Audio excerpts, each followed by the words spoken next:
ایک شخص اندھیری رات میں فجر کی نماز پڑھنے کے لیے گھر سے نکلا۔ اندھیرے کی وجہ سے اسے ٹھوکر لگ گئی اور وہ منہ کے بل کیچڑ میں گر گیا۔ کیچڑ سے اٹھ کر وہ گھر واپس آیا اور لباس تبدیل کر کے دوبارہ مسجد کی طرف چل دیا۔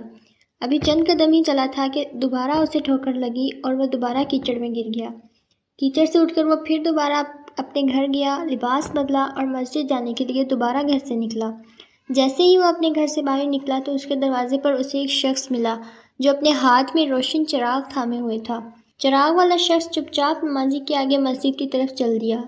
اس مرتبہ چراغ کی روشنی میں نمازی کو مسجد پہنچنے میں کسی دشواری کا سامنا نہیں کرنا پڑا۔ وہ خیریت سے مسجد پہنچ گیا۔ مسجد کے دروازے پر پہنچ کر چراغ والا شخص رک گیا۔ نمازی اسے چھوڑ کر مسجد داخل ہو گیا اور نماز ادا کرنے لگا۔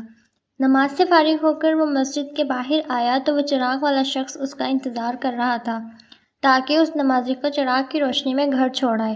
جب نمازی گھر پہنچ گیا تو نمازی نے اجنبی شخص سے پوچھا، آپ کون ہیں؟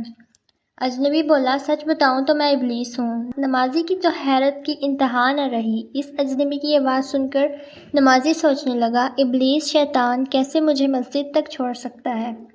اس کا کام تو لوگوں کو بہکانا ہے۔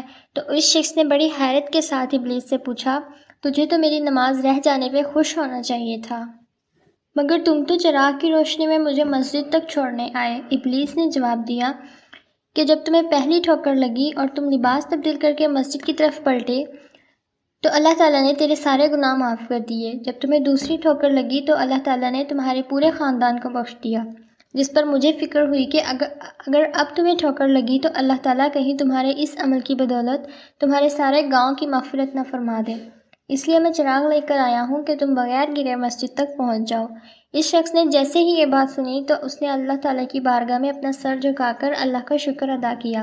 دوستو، یہ ہے ہمارے رب کی شان، سبحان اللہ۔